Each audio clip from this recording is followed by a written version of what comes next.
Предпријатија за производство и продажба на електрична енергија, капитални инвестиции во образовните институции и инклузивниот процес, паметно осветлување и инфраструктурни проекти.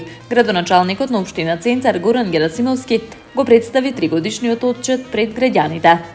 Герасимовски истакна дека општина Центар е првата општина во државата што основа предпријатие за производство и продажба на електрична енергија. Преку Енергија Центар, општината поставила фотоволтаични централи на градинката Пепелашка, со што за една година, според нив, се преполовени трошоците за електрична енергија. За прв пат во државата е отворена енергетска канцеларија, каде правните и физички лица може да се информираат за постапките и документацијата за поставување на фотоволтаични панели, истакна Герасимовски.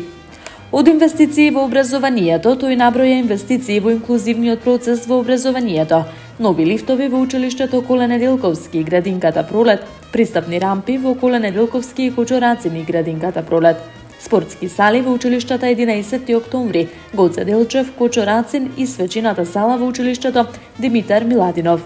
Темелно реконструирана и модернизирана трпезарија и кујна во училиштето 11 октомври, нова информатичка опрема во вредност од 6 милиони динари, сензорни соби и прочистувачи за воздух во секоја училница во сите училишта. За крај, градоначалникот изјави дека општина Центар ќе остане посветена на ветувањата за реализација на сите проекти кои носат бенефит за граѓаните, ја развиваат општината и го подобруваат животот во Центар. Овој викенд општина Аеродром ќе биде домаќин на низа настани на кои ќе можат да уживаат сите генерации.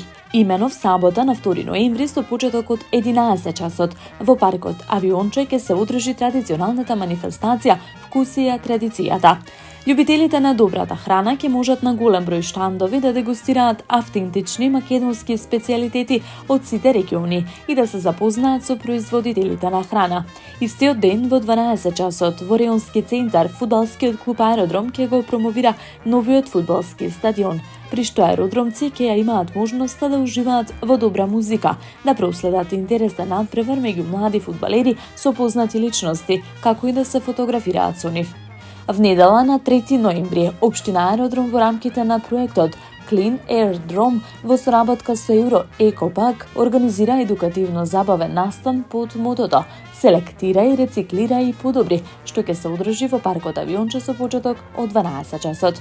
Свој настап ќе имаат детскиот хор Подочиња, Аква Денс клуб и популарниот бенд ДНК, чии членови се бренд амбасадори на проектот.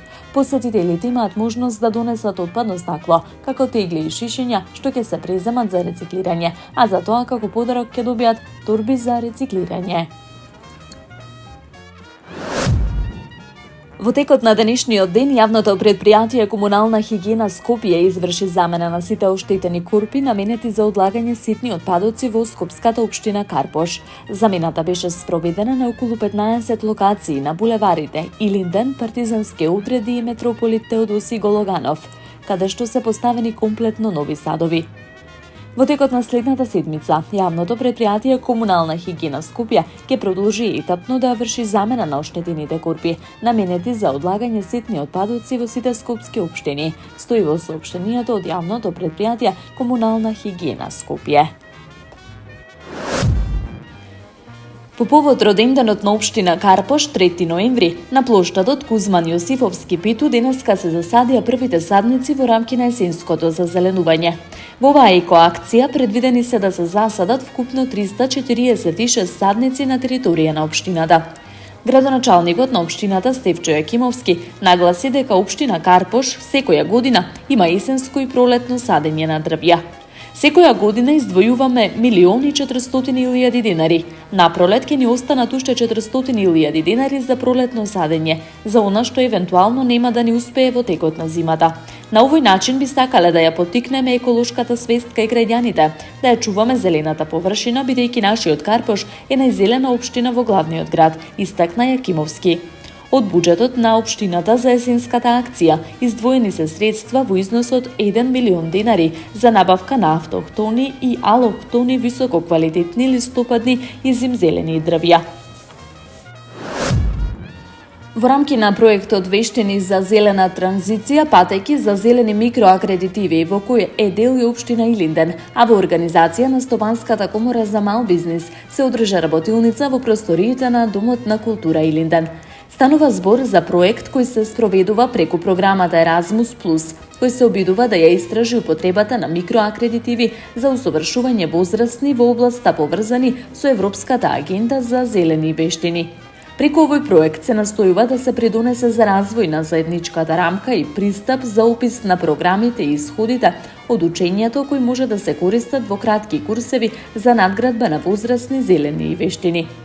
Во своето воведно обраќање, градоначалникот на општина Илинден Александар Георгиевски истакна дека ова е една значајна област кон која треба сите да се стремиме и да имплементираме активности преку соработка за развивање и унапредување на зелени вештини, односно да го насочиме нашето директно залагање во воспоставување на систем преку кој ќе придонесеме за подобрување на енергетската ефикасност, проширување на употребата на обновливите извори на енергија и поддршка за еколошката одржливост.